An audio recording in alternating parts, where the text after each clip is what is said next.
Bonjour et bienvenue à cette heure du conte de la bibliothèque Rianne Provost de la municipalité de Saint-Mathieu-de-Belleuil. Aujourd'hui, nous allons faire la lecture de l'œuvre de Brigitte Day, illustrée par Rémi Saillard, des éditions L'Élan Vert. Le loup a un secret. Bonne lecture! Le loup a un secret. Un secret que personne ne connaît. Un secret, forcément c'est secret, n'est-ce pas? Alors Motus, il n'en parle à personne. Et ce n'est pas très facile, car dans l'immeuble de la rue des Grands Mystères où il vient d'emménager, tout le monde a envie de faire ami-ami avec lui. Tenez, la petite du premier, par exemple, blonde, rose, toujours trottante, toujours chantonnante, à croquer dans son petit gilet rouge, et si polie avec ça. Bonjour, monsieur le loup. Voulez-vous que je vous aide à porter votre panier? Oh, qu'est-ce qu'il y a dedans? La belle galette. Oh, le drôle de petit pot. Je peux voir ce que c'est? Et le loup de s'embrouiller, le loup de rougir et de s'enfuir dans l'escalier. Pas question qu'elle entre chez lui. Il y a le secret. Et un secret, c'est secret, n'est-ce pas? Alors, Motus, il ne faut en parler à personne. Même problème avec la famille du troisième. 3 frères cochons, dodus et gras, toujours crottés. Le loup ne s'en approche jamais. Pas un dimanche sans que l'un d'entre eux vienne sonner à sa porte.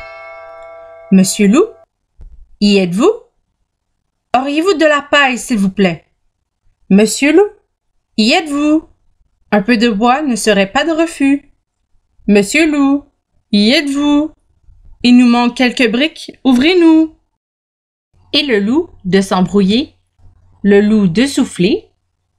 Non, je n'ai rien, ni paille, ni bois, ni briques. Passez votre chemin. Surtout, qu'il n'entre pas chez lui, car il y a le secret. Et un secret, c'est secret, n'est-ce pas? Alors, Motus, il ne faut en parler à personne. Tout cela n'est rien à côté de la grande famille du rez-de-chaussée. Monsieur Loup n'a jamais réussi à les compter tous, mais sur la boîte aux lettres, il lui semble bien qu'il y a 7 noms. Oui, 7, en plus de Madame Chèvre. Malheur! Pas plus généreux que ces 7 chevreaux-là.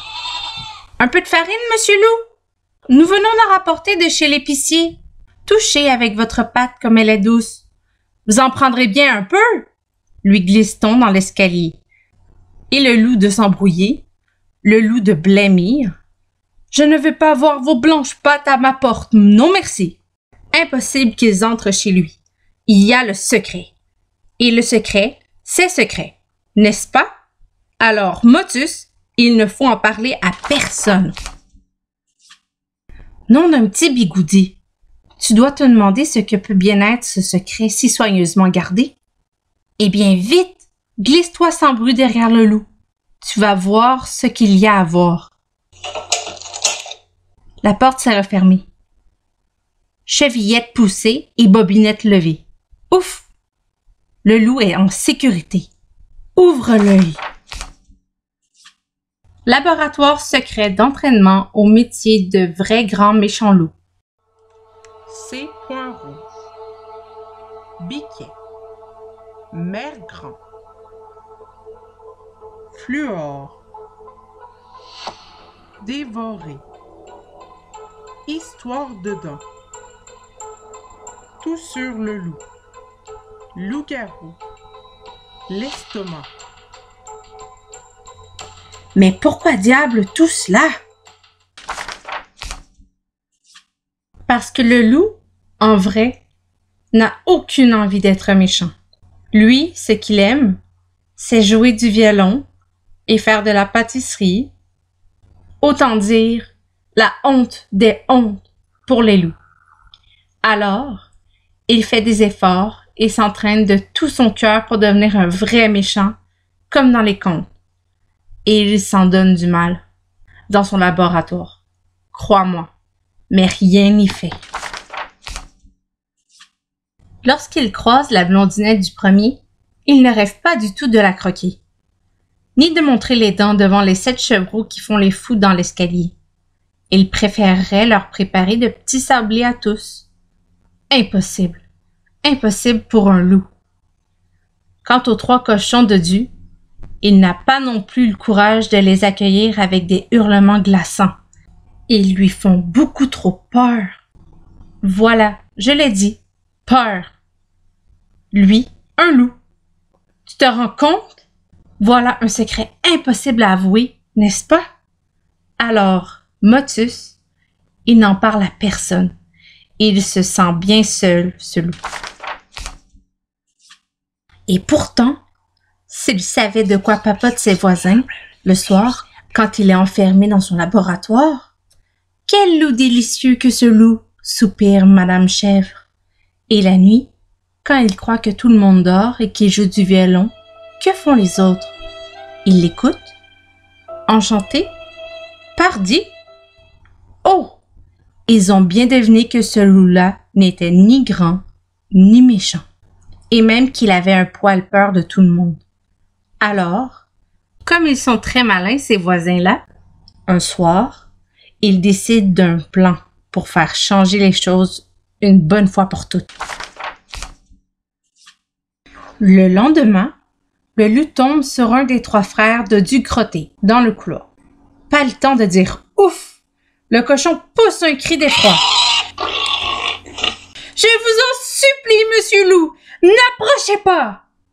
La petite du premier accourt et roule des yeux affolés. « Le loup!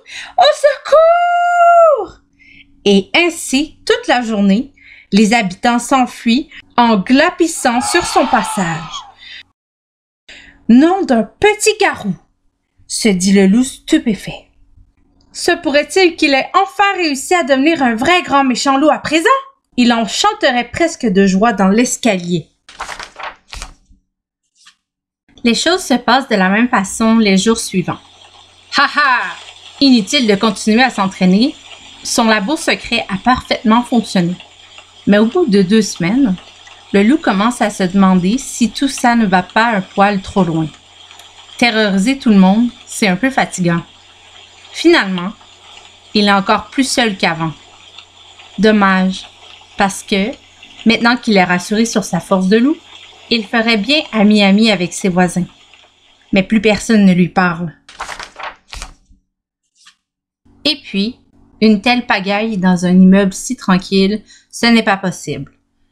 Aussi, quand Madame Chèvre se cache une fois de plus derrière son caddie, le loup prend son courage à 2 mains. Il ne peut tout de même pas avoir peur de lui parler. N'est-ce pas? C'est lui le grand méchant loup. Tous tremblent sur son passage. Bien le bonjour, ma blanche amie. J'utiliserai volontiers de votre fameuse farine. Par ma foi, pourriez-vous m'en donner un peu? On se demande lequel des 2 tremble le plus. Mais hop! Madame Chèvre, ravie, fait entrer le loup chez elle. C'est ainsi, ni plus ni moins, que le loup a commencé à parler à tout le monde. Désormais, la vie est douce entre voisins. On joue de la musique dans la cour, on bat les cartes sous le porche et on organise de grands banquets le dimanche soir chez l'un ou chez l'autre en toute tranquillité. De temps en temps, quand le facteur sonne, le loup pousse un hurlement ou montre les dents et tous ses voisins tremblent pour le rassurer. Ainsi, l'honneur est sauf, car tous les habitants partagent le même secret dans l'immeuble des grands mystères. Et ça, personne d'autre ne le sait. Un secret, c'est un secret, n'est-ce pas? Alors, Motus, toi non plus n'en parle à personne. Merci d'avoir assisté à cette lecture. On se revoit la semaine prochaine.